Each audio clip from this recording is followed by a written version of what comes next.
ओम नमो भगवते वासुदेवाय नमः।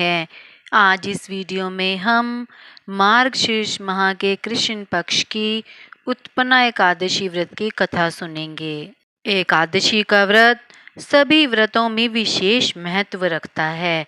मान्यता है कि इस व्रत के प्रभाव से वर्तमान के साथ पिछले जन्म के पाप भी मिट जाते हैं।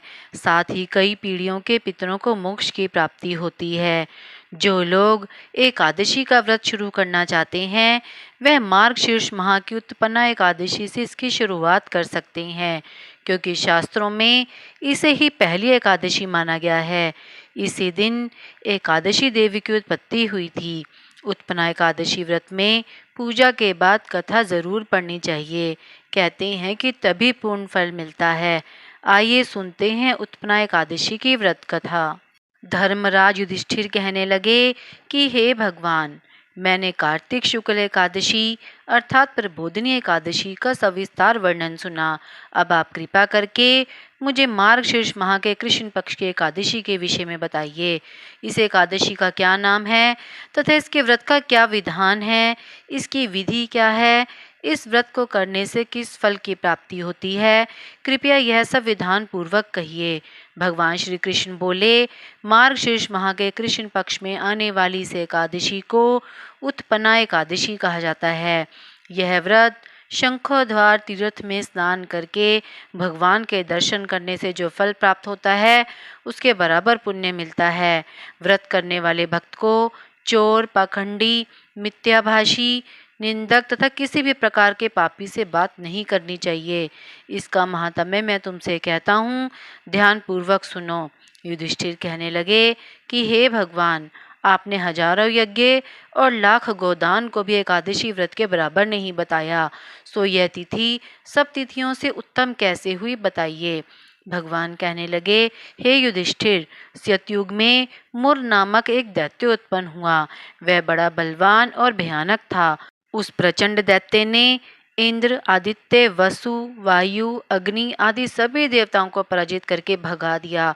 तब इंद्र सहित सभी देवताओं ने भयभीत होकर भगवान शिव से सारा वृत्तांत कहा और बोले, हे कैलाशपति, मूर दैत्य से भयभीत होकर सब देवता मृत्यु लोक में फिर रहे हैं।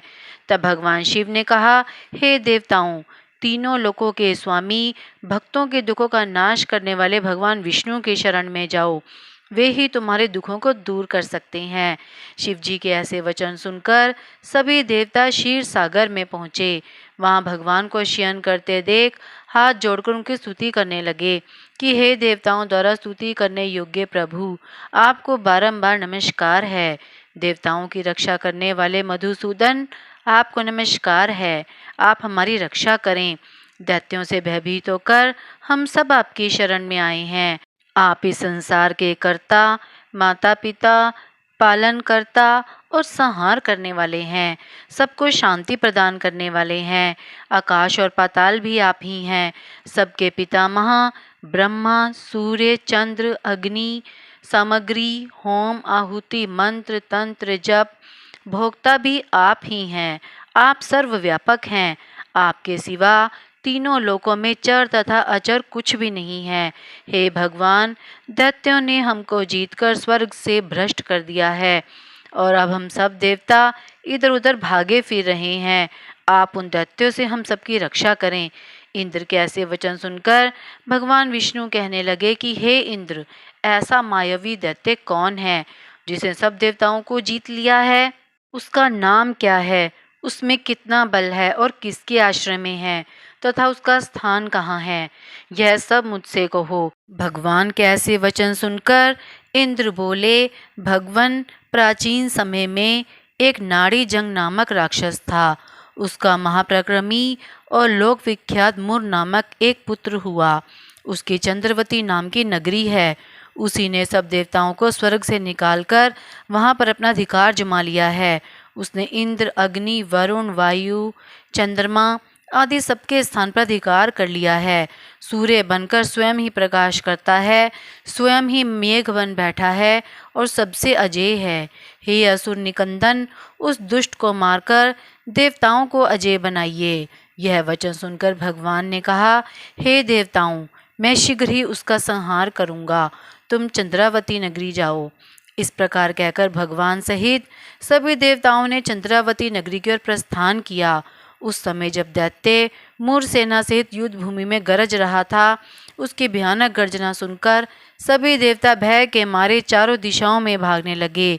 जब स्वयं भगवान रणभूमि में आए तो दैत्य उन पर भी अस्त्र शस्त्र आयुध लेकर दौड़े। भगवान ने उन्हें सर्प के समान अपने बाणों से बींध डाला। बहुत से दैत्य मारे गए, केवल मूर बचा रहा। वह अविचल भाव से भगवान के साथ युद्ध करता रहा। भगवान जो भी तीक्ष्ण बाण चलाते वह उसके लिए पुष्प सिद्ध होता। उसका शरीर छिन्न भिन्न हो गया, लेकिन वह लगातार युद्ध करता रहा। दोनों के बीच मल्ल युद्ध भी हुआ। 10,000 वर्ष तक उनका युद्ध चलता रहा, लेकिन मूर नहीं हारा। थक कर भगवान बद्रिकाश्रम चले गए। वहाँ हेमवती नामक सुंदर गुफा थी। उसमें विश्राम करने के लिए भगवान उसके अंदर प्रवेश कर गए। यह गुफा 12 योजन लंबी थी और उसका एक ही द्वार था। विष्णु भगवान वहाँ योग निद्रा की गोद में सो गए। मूर भी पीछे पीछे आ गया और भगवान को सोया देखकर मारने को उद्यत हुआ। तभी भगवान के शरीर से उज्जवल कांति में रूप वाली देवी प्रकट हुई। देवी ने राक्षस मूर को ललकारा, युद्ध किया और उसे तत्काल मौत के घाट उतार दिया। श्रीहरि जब योग निद्रा की गोद से उठे तो सब बातों को जानकर उस देवी से कहा कि आपका जन्म एकादशी के दिन हुआ है, अतएव उत्पन्ना एकादशी के नाम से पूजित होंगी। आपके भक्त वही होंगे जो मेरे भक्त हैं।